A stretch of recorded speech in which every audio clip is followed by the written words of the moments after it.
25 ga kirmagan qiz hali stradach qilsa, bitta joydan axlat chiqsa, bitta joydan siydik chiqsa, это вообще ужас-da bunaqa yoshda. Atak zo'r, og'riq bo'lmadimi? Mashalloh. Mana hozir 1 oydan keyin patsientkamiz hozir osmotrga kelganlar, bularda imенно o'sha statsionariy operatsiya qilingan, chunki sfinkteroplastika bo'lgan, rezultatlari kosmический. Hozir полностью, конечно, bu unaqa rezultat emas, чтобы mana qaranglar deb ko'rsatadigan bu uyatlik joy, intimniy joy. Поэтому og'zaki просто aytib beraman.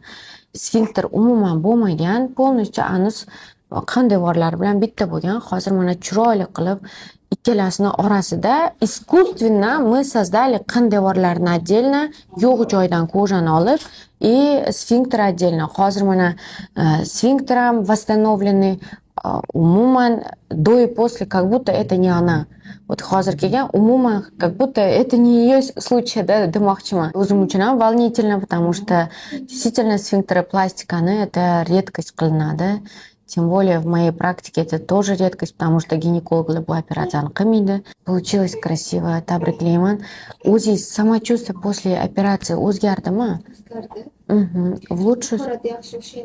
Xudoga shukr. Yerda siydik tutolmaslik, axlat, потому что ikkalasini ikkita joyi ham bir joyda chiqardi, chunki vлагалище bilan anus bitta joyda edi. Я сначала не поняла, birinchi ko'rganimda, честно говоря, anusni topa olmadim, chunki это редкость бывает такое.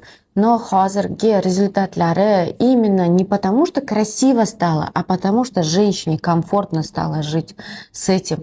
O'zlarini tutishlari, это в первую очередь, voy qin plastikasi desa, ko'p qaynonalar, onalar noto'g'ri tushunadi. Bu chiroyli bo'lish uchun, eriga yoqish uchun, на самом деле buni качество жизнисini o'zgartirish uchun qilinadi birinchi очередda. Chunki, извините, 25 ga kirmagan qiz hali stradach qilsa, bitta joydan axlat chiqsa, bitta joydan siydik chiqsa, это вообще ужас-da bunaqa yoshda. 50 yoshda ham это неэтично hisoblanadi. Hozir mana ko'rib turibmiz rezultatlarni, именно качество жизни o'zgardi. Krasota mayli, u ikkinchi darajada. Качество жизни, то есть siydik bemalol, tahorat ushlash, vaqtida borish, namozlarni chiroyli anaqa o'qishlari, bu уже rezultatimiz. Дальше еще будет лучше. Самое главное, ko'pchilik bizda operatsiyadan keyin qo'rqadi, og'riq bo'ladi deb.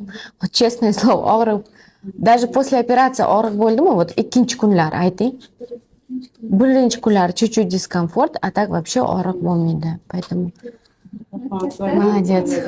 Все. Xushida, очень rada с вами познакомиться. Ehtiyot bo'ling. Ko'p yana qattiq ishlarni qilib ketmang. Хорошо, o'zingiz ehtiyot. Ayol kishiga пожизненно og'rish qilish запрещено.